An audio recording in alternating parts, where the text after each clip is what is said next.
We are talking about She-Hulk, Season 1, Episode 2, and this is our quick review from the Popcast, because I got a bunch of stuff to say about this wonky show. I don't know if I like it or dislike it.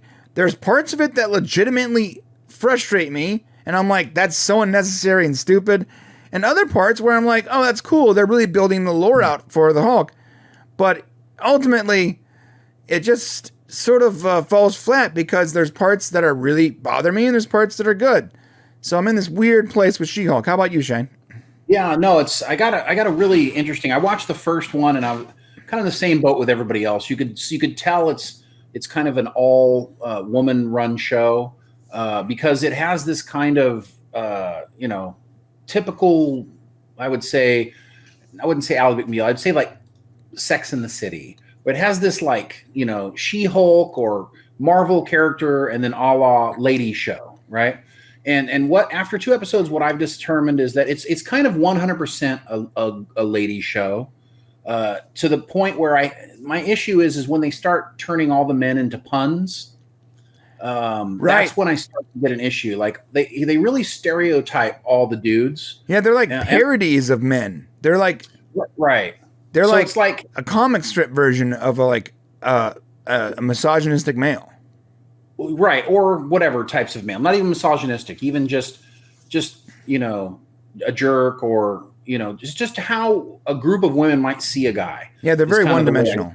Yeah. And so it's hard not to give, here's the thing. I get it. You have a female protagonist. It's really hard not to give a female perspective on the character. You expect that. But do the dudes have to be relegated to negative stereotypes for lady high fives? And that's kind of what it feels like. It's like making fun. It's like dude bashing kind of to do it, right? And even through the second episode, it only happened towards the beginning. And then it started to kind of flesh out into something else. Yeah. What I really would like to say is that Tatiana Maslany, she's really fantastic in the role. She carries the humor, and the physical comedy isn't too big for her. She's actually really good. My one big problem besides kind of the tonal issues is that it's only a 20-minute show. What's up with this after-school Scooby-Doo episode here for She-Hulk? Yeah, right? Okay, so can I do this? First off, Chris, she can pun me. Yes. Yeah, I'm with you. I've made it very clear that I clearly, and I've actually learned this about myself, I clearly have a fetish for green chicks. Okay. It probably started watching the original series and watching that episode with the Orion slave girls. And from there, it's just sort of, become a thing. And then Gamora and... It just happened. So many. I keep asking my wife to do the green paint thing, and she just looks at me like she's going to divorce me, so I can't keep pushing that. I wouldn't keep asking that. So the She-Hulk thing is good. The graphics are still out, like, horrible. Let's be clear. They're pretty bad, yeah. I don't know how She-Hulk exists in the same universe as the Hulk. When you look at the graphics and, like, clearly they're using, like, much better graphics or models for the Hulk. Somebody had an explanation for that, and I thought it was actually pretty interesting. They said they have years and years of working on that, on Hulk, where they've done many movies and all kinds of stuff, and they're still developing hers, and so maybe they used a lot of treatments from before, and they just haven't had the time to kind of do the detail work on her stuff. And I thought that was pretty reasonable. I don't know if it's true, but it was a reasonable explanation. Yeah, that's reason. I can see that. So, I've come to the conclusion that I'm sort of liking the show. I'm right there with you when it comes to the 20-minute after-school specials. I'm confused as to why streaming services are choosing this route. They're choosing this odd structure where like I don't mind if you don't have the typical hour-long format or 30-minute format for a show, that's fine. But having one, week where it's like 43 minutes, another week where it's like 21 minutes, like the 21-minute weeks are so cheap to me. Yeah, I think I know why it's happening. So, Disney Plus or whatever streaming service, they really want you to stay a subscriber for longer.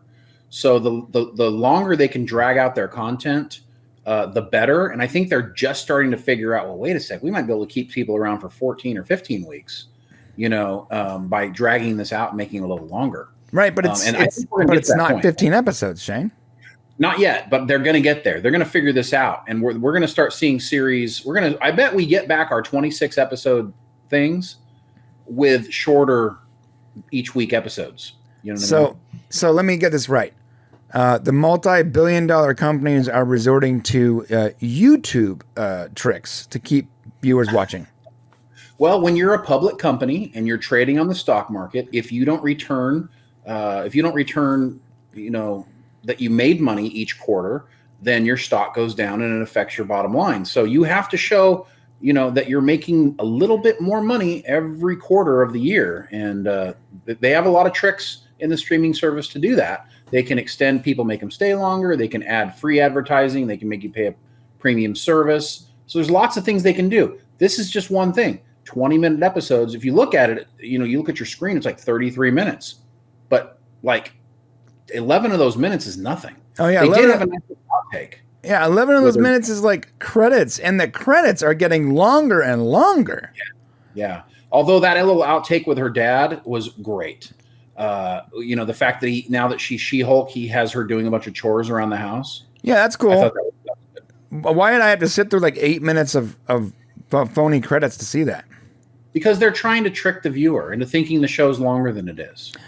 Again, these are tricks YouTubers have been using for years to get that coveted 10 and a half minutes.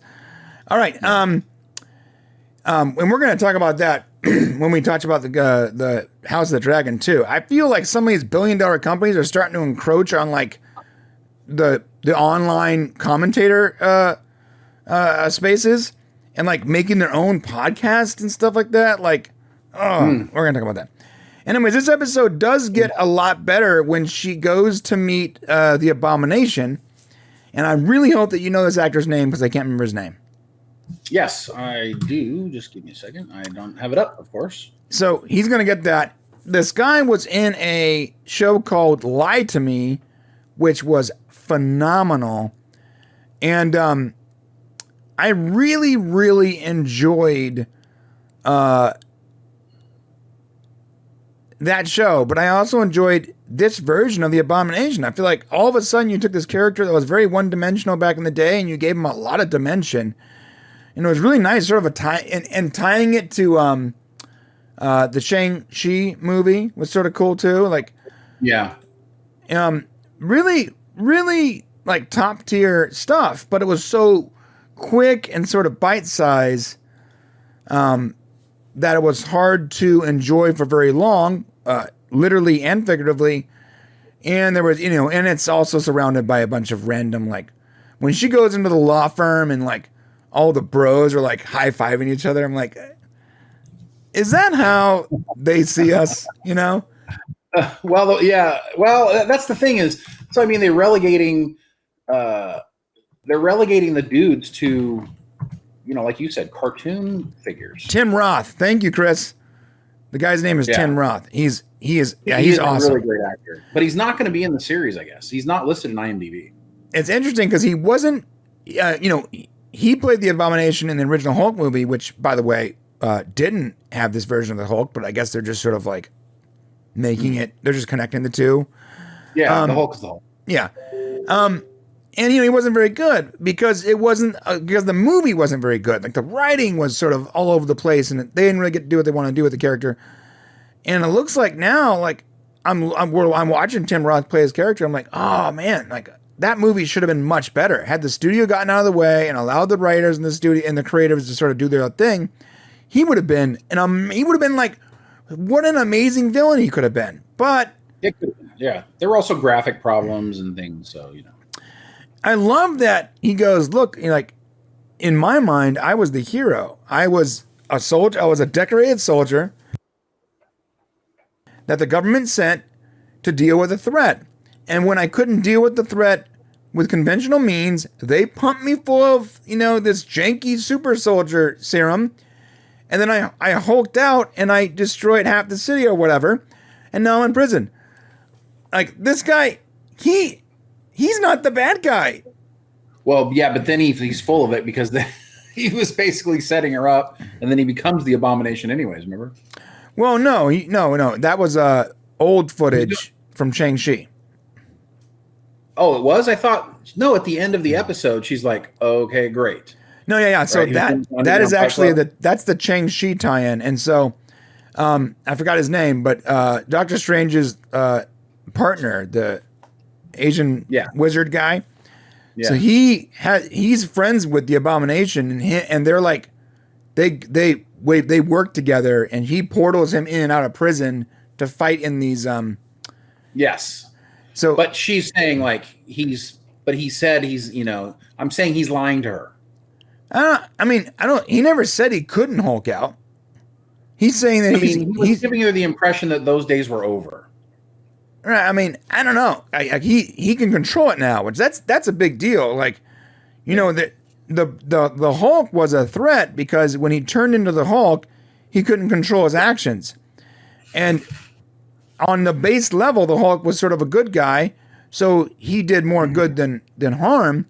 But until Smart Hulk came about and he learned how to control the actual, Hulk, he was a liability. The fact that the Abomination can now control his abilities, that's sort of a big deal. And he's working with a hero. He's working with a Doctor Strange, hero. It's like, I don't know. Doesn't seem like a bad thing. We'll see. Yeah. For her right now, it's not a good thing. That's for sure. Right. And so so she gets the job, and this guy is sort of fun. This character brings her the map on the best places to poop. This guy is the guy who's going to be the what did I just call it? Token love interest. The Sex in the City good guy, beta male guy, right. Who's going to do whatever it takes to be the love interest, right, for this female centric. And listen, I'm not trying to be chauvinistic here. I'm just saying if you're gonna do the man show and you're gonna have girls jump up and down on a trampoline and show their boobs, it's no different than kind of what you're doing here, which is basically saying this is a woman show and we're gonna put men in this ideal place. So fine with me if you want to do it, but call it what it is and don't joke around about it. I gotta be honest though, I would love to hire this guy. Like I want him to be my assistant. Well, yeah, that's why he's there. That's the ideal version of what a man should be for a woman. And so therefore you have feminine tendencies, which is fine because you need to really lock into those a little bit more, bro. Yeah. Okay. Whatever you say, bud. Sorry. Real quick about the boss. I actually liked the boss. I liked that sort of like, I know he's supposed to be painted as like this, he's very stereotypical though. Stereotypical. I gotta be honest. This to the point, sort of down to business personality. I'm digging it. I know it's supposed to be sort of a dig on that kind of person, but I like it. Yeah. So maybe I'm a bad guy. I don't know. Well, no, that's your typical. That's the guy who's in charge of the Daily Bugle. This is all of your, white dude in charge or whatever you want to call it. Standard procedure. Matter of fact, this is what you need to do. But also giving the opportunity. It's because of him she's getting the opportunity to do this. And it's going to end up turning out well for her in the end. Right. And then fast forwarding this meeting with Tim Roth is great. There's a moment where she speaks to her cousin, the Hulk. And every time I see the Hulk, I'm like, Jesus, the graphics are night and day. It's like PS2 graphics versus PS4 graphics. It's crazy. Yeah. And he basically tells her to go for it. That thing that she does where she talks over people when they're trying to answer her, that is actually hyper annoying. I know it's part of her character, but it's very annoying to me. A lot of people do that, unfortunately. And I thought it was kind of nice because they actually showed him being kind of the mentor to her in this situation. Like he slowed her down. He's like, everything's cool. He kind of helped her out, which is something that they may not have done. They're giving Hulk his due here. Yeah. He's the guy who's been around for a while. She's the newbie. And it turns out that he's on a spaceship heading somewhere. He said he has errands to run. And there's something that they did here that I really like. They had that hint of Avengers music play right there. It was like, da-da-da. It was I like when you cleverly use the correct themes. And to be honest, Star Wars, the people that do Star Wars shows, can you please take a note. Take note here, because Yeah. you're killing me. You're killing me. Either you make garbage television that infuriates me, or you make really good TV where I know that just using the right music would make this, a masterpiece, and you just refuse to do so, and it drives me nuts. Please, please, please, please, please start using music, real music, and take note from these, the JV team over here making She-Hulk. Yeah, it's Chris Losthoff. That's Secret Wars. He's heading over to Secret Wars, which is cool. Nice. Well, I think that pretty much wraps that up. What else you got? And that's it. Yeah. And by the way, Secret Wars is actually going to be. It's going to be the next sort of big thing for Marvel, and I actually think that perhaps. Let me just jump out of this. I actually think that perhaps Secret Wars might be Marvel's last chance to sort of like crawl back to their peak of Avengers Endgame. If they do it right, they legitimately, it could be like a spiritual successor to Endgame and have the same hype. But if they do Secret Wars and they bring in all these like sort of secondary, like unimportant characters, it'll be the last thing that Marvel ever does that just makes $1 billion. I guarantee you that. Over. I think it's over already. I think it's done. I don't think they can. I think they've gone Secret too Wars, far. Like I said, I think Secret Wars is their last chance to make $1 billion franchise. Yeah, I just think it's gone. So I mean, they might be able to solve it, but they're going to go through this little situation where they got to go through this bad time until they figure out, oh crap, this didn't work, and then you fix it. Oh, you mean like, like killing off all the characters everyone likes and replacing them with younger, crappier versions, yes. with random gender swaps and race swaps for no reason, like literally just to appease a tiny little percentage of Twitter. You think that might be a bad idea? Interesting. I don't. That's a bad idea. Oh yes, that is a bad idea. Yes. It's crazy. It's like I talked about this with Ping Pong Flicks, but I feel like there is 50 people working on a project, and no, I'm sorry, it was Mexican Iron Man. 50 people working on a project, and that's a hilarious name, by the way. It's like Ping Pong Flicks, Mexican Iron Man. It's like, it just kind of keeps going. It's pretty cool. By the way, I would love to see a show with those two. I got to talk to them about that, because like they are way more suited together than me with one of them. You know what I mean? Like you and I are really suited together. I feel like those two would do an amazing show together. Anyways, I talked to them like, there'll be 50 people in a writing room at Marvel or Disney or Star Wars or whatever. And the problem is they all want to sort of please the boss, and the boss is trying to please this sort of this social justice number that allows them to get more funding. And so if they please the blue hairs on Twitter, the blue check marks, then their number goes up. They can get some more funding from BlackRock or whatever.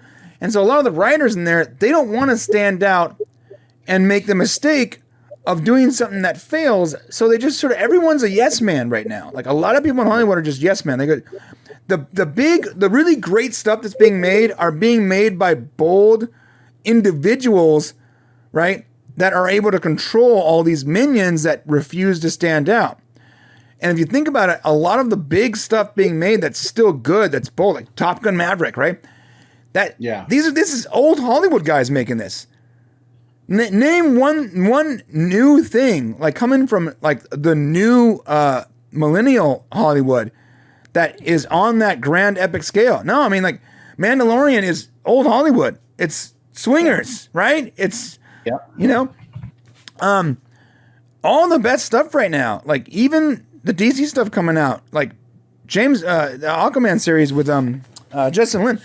Like these are old Hollywood guys that they just sort of control every aspect of that project they're working on at that time, and that's why it can be good, because there's no yes. So they are willing to be bold, but a lot of these writers and a lot of these young guys are not willing to be bold anymore, and so they just sort of go along with, whatever narrative that Twitter is trying to push at the time. It's not a money-making venture. It's a money-losing venture. And I think you're right. They're going to go through this time where they figure out, well, this loses a lot of money. We gotta reverse that and sort of go back to a traditional way of making movies and TV shows. And I guess we've gone through this technically before, right? We have. Yeah, we always do. I mean, slow change is the secret. So note to all you guys, all studio heads and everybody out there, if you see that us old people are starting to grow old and die, and the way that we feel about things are slowly starting to die off, and the younger generation is starting to put their thoughts and feelings into the way things, and culture slowly changes, I got a suggestion for you. Slowly change with it. Slowly change with culture. Yeah. Gradually bring in the things that are changing, because guess what? Last time I checked, we're still paying for everything. Yeah, why are they trying to? It's like they're trying to push it forward. My pocketbook is still paying. My kids ain't paying nothing yet. Right. Okay, I'm still paying for everything at the movies. I'm still buying all the action figures. I'm still buying everything. Okay, and today I'm 49 years old. So you better start catering to me, because I'm the one paying for stuff. Yeah. And then go slow. Go slow if you want to add and introduce things to the next generation, because in 20 years, you're right. Some other jerk is going to be paying for stuff. It won't be me. And maybe you need to think about what they're thinking about. But you're going too fast, and this is the problem we have, and you're screwing up everything that we're doing. Yeah. We need change. Slow it down. Yeah. Why are you trying to push the culture shift? Like, why don't you just flow with it? It's like you need to be riding the wave, not attempting to push it forward. Not creating the wave. Yeah, not creating the wave. Yeah, what are you doing? Just ride it. Just ride it, man. I like what you just said. Like, I'm still paying for stuff, yo. My 10-year-olds ain't paying for it. Like, I don't care if they like Miss Marvel, Right. I got my 23-year-old is just starting to get it out there in the world. I got a 21-year-old and an 18. We're still paying for this stuff. Right. Okay. So yeah. Yeah. So stop pissing us off. Yeah. Stop it. Come on. Stick to the good stuff. All right, listen. I forgot. Don't forget to hit that subscribe button if you're not subscribed. Apparently 90% of you are not. And hit that comment section and let us know what you guys think about She-Hulk.